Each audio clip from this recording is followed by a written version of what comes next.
Sem break na naman. Di na naman natin alam kung saan tayo pupunta.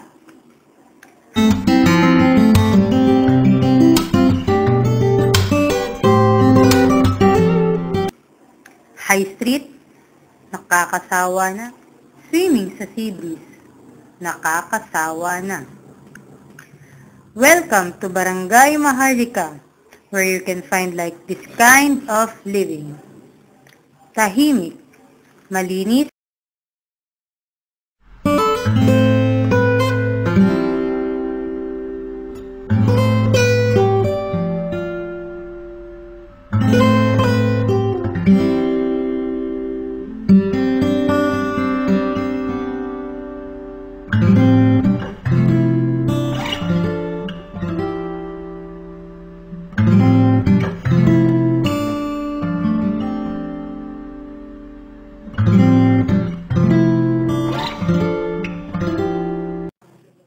this barangay has a different schools.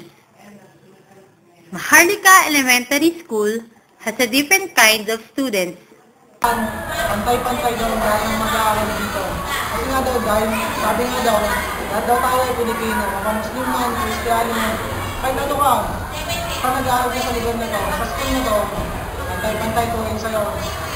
Yun lang.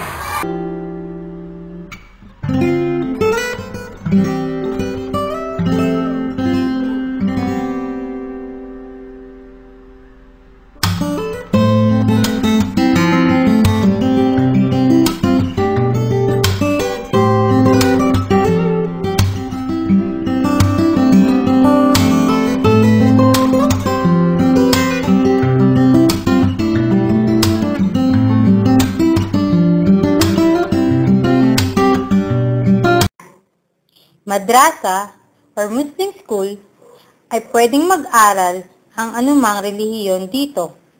Ito ay mayroong elementarya hanggang high school.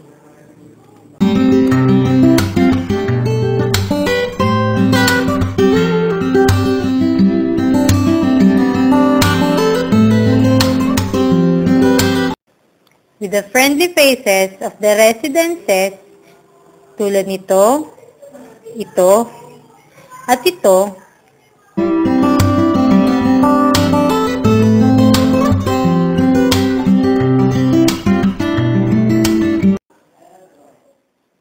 malamig na hangin, malinis na kapaligiran. Kagandahan nito, pati ang Maharlika Trade Center ay napakaganda.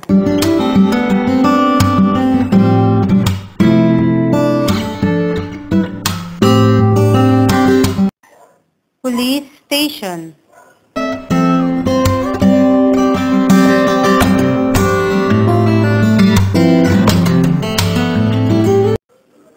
Pastil. Isa sa mga pinakasikat na produkto sa barangay na ito, kung saan napakamura at napakasarap. At isa sa pinagkakakitaan ng barangay na ito ay ang mga pagpapaupa ng mga apartment.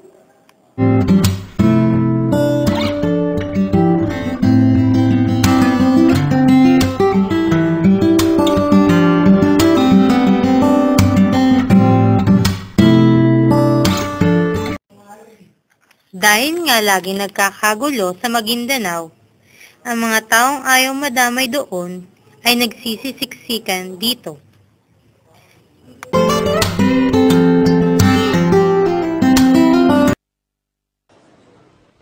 A'udhu billahi minash shaitanir rajim. Blue Mosque, Taguig.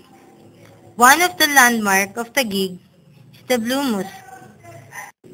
The Blue Mosque, located at Maharlika Village, it is a religious center for both Filipino and Muslim here in Maharlika.